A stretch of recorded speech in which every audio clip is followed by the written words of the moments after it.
one's gonna believe her as this like homely immigrant mother. And when I met her, like, you know, Joan lives in San Francisco, so I fled to San Francisco, and she like sweeps into the restaurant, and she's super glamorous, and she's got her like sunglasses on, and I'm just like, oh my god, this is like, I'm starstruck. And I'm like, there's no way, this can't happen. And what I didn't know about Joan is she's very shy when you first meet her, and so she was, when she's shy, she can come off seeming a little reticent. And she, I guess, had not gotten the memo that I thought she was so glamorous and so beautiful. So it wasn't until like we parted ways and I went back to the casting, I was like, no, I don't see how this woman could possibly play a mother like that. That she then, I guess, contacted me and said, look, I'm gonna be in New York if you wanna meet. And she just said, listen, I will, she started sending me, actually it's hilarious, now that I think about it, she started sending me photos of herself that she thought looked homely. And said, look how old I look. You understand? I was wearing makeup when you saw me, and I was just like, you still look unbelievably beautiful. But I was so sort of touched, I was like, Joan fucking Chen is like sending me photos. And when I met her at a Starbucks in New York, she was totally like, listen, I get what you're going for, and I was like, if you were gonna be in this movie, you were gonna have to start smoking and drinking and not sleeping for like the next 6 weeks. And she was like, I don't sleep anyway, it's no problem. And I gotta say, like she totally brought it. Like, and I think maybe as a rookie filmmaker, I didn't fully realize how much when someone is that good of an actor, what they can do. And yeah, watching it now, I'm like, thank God my producers convinced me, like, look, you know, like she was really gonna bring something. I want to open up to the audience. I have two more questions. One, Alice, I don't know if you remember this, but about 10 years ago, I was at Q&A for this movie, and there was a guy in the audience. He was clearly upset that he had just sat through a movie about a romance between two women, and I think he read about it in the Chinese newspaper, and he just came. But he had no question. He was just babbling about, you know, and then the moderator kind of cut him off and says, like, are you asking, is this movie, you know, in support of, like, I don't even remember exactly what he was saying, but she was basically cut him off, and he was objecting to the fact that it depicted a same-sex relationship. And I'm looking at this film now, 10 years later, with all the sort of progress that's happened in same-sex marriage legislation, just in general, sort of the national conversation about LGBTQ issues and rights.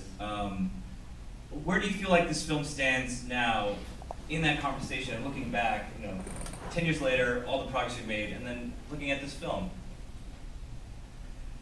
Wow, I'm suddenly remembering again that we're sitting underneath this thing that says the democracy board or something that makes me feel like wow, this is a really serious Q&A.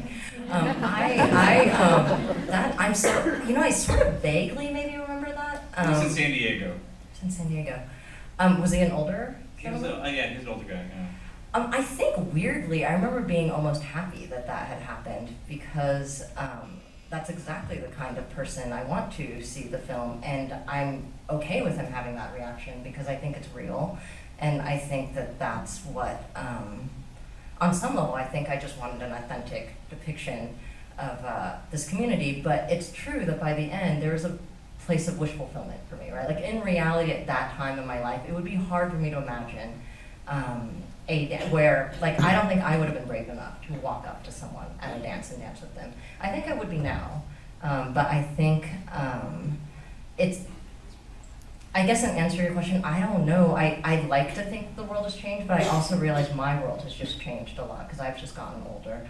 And it's hard for me to tell how much of it is my own personal bubble of a community and that the rest of the world maybe hasn't changed as much, or whether there's a larger you know, ground shift, and you actually might be better suited to answer that, like what you've noticed. I mean, what I love about this film is that it's hard. It's this really sweet, wonderful story, and you know, I feel like watching this could change anybody's heart. I mean, just, you know, seeing these relationships, just like I said, it's so genuine, so vivid, this world, and I feel like I just went on these characters. I just went on a little journey with them, you know. Which brings me to my last question before I want to open up. I want to ask you guys, what do you think in 2014, where are Will and Viv now in 2014? What happened to them? What are they doing? I said to Teddy, I was like, sequel, baby.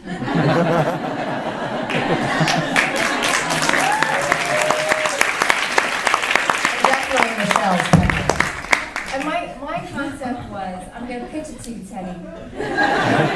Pitch it to Alice. Okay, so my concept was that Vivian wants to have a baby, but she can't carry a child, so Will has to carry it. And somehow Mom is involved with, because she's obviously experienced, but I don't know, that was sort of my, it's not a great pitch, sorry.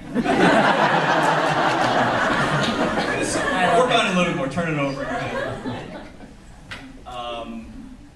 Is that okay? Okay, so let's open it up to questions.